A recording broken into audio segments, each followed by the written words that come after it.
Hey guys, as usual, some trailers were shown during the Super Bowl halftime show, and one of them was the trailer for the new Planet of the Apes movie. Let's check it out and see what we can find out. Believe me, there's a lot of cool stuff to talk about. I just watched the trailer for the new Planet of the Apes movie, which is a sequel to the movies Rise of the Planet of the Apes and War for the Planet of the Apes. From what you can tell from the trailer, what everyone expected actually happened.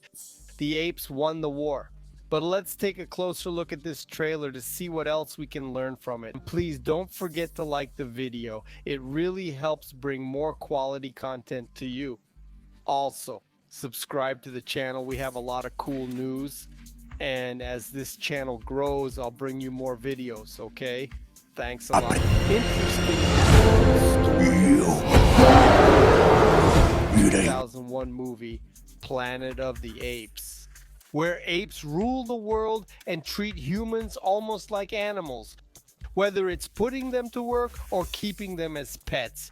The big difference here is that we don't have a time-traveling astronaut to witness all of this.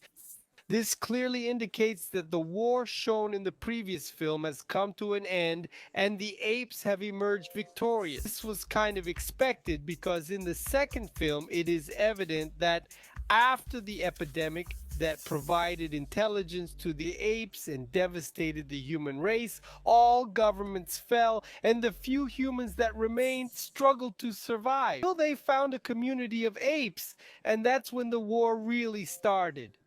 The trailer opens with some apes entering what appears to be an old school library, where they find a book that shows how humans treated apes in the old days in zoos, we know, unaware that they were also used as guinea pigs in laboratory tests.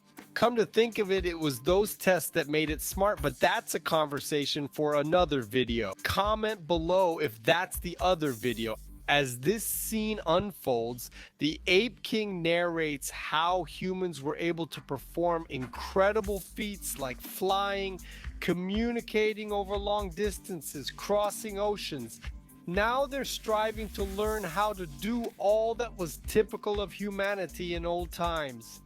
Interestingly, the apes have improved their language so much that they now speak almost like humans.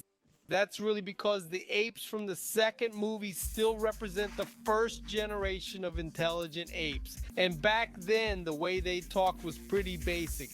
How do I, ape, you human, know like this? Now that's completely changed. The language has evolved to the fullest extent, which was likely crucial for organizing themselves so effectively that they formed a huge empire like we saw in the trailer. It seems that humans are being persecuted, and the main reason for this might be how they treated apes in the past. It's like a historical debt they want to settle now.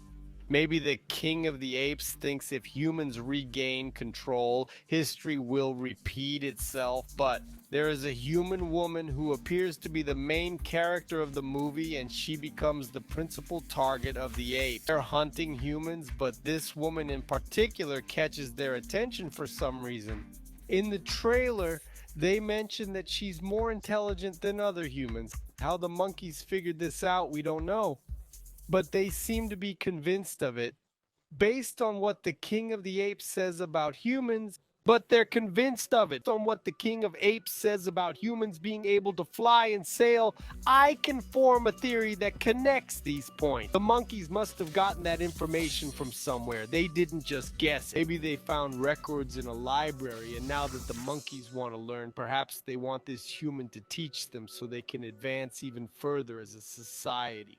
Or maybe the king of the apes wants this information just to expand his rule. He's made it clear from the start that his goal is to conquer more territories. Despite this evolution in communication, the thinking of this monkey leader still appears a bit primitive. Of course, there are monkeys who disagree with this plan of persecuting humans and see the king of the apes as a dictator who needs to be. It's as if it mirrors a society under the command of a dictator where there are those who support and others who see the need to resist. And then there's a scene that shows an orangutan who seems to be some sort of sage among the apes, speaking about a time when apes and humans coexisted, which makes me think he's referring to their common ancestors. Perhaps this is information that the Ape King doesn't want spreading, because if the apes realize that they're related to humans, it wouldn't make sense to continue the persecution. Additionally, it would open a dangerous precedent of monkeys chasing their own kind,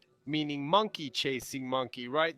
This reflection comes from the fact that one of the ape leaders' first statements was about evolution. To the theory of evolution, humans and apes share a common ancestor, which is why some apes see the persecution of humans as a colossal misunderstanding. In terms of production, the film's visual style, particularly the special effects used to create the monkey faces, are quite convincing. I wouldn't say it's perfect, because it was already kind of perfect in the previous films, and what we want is an evolution.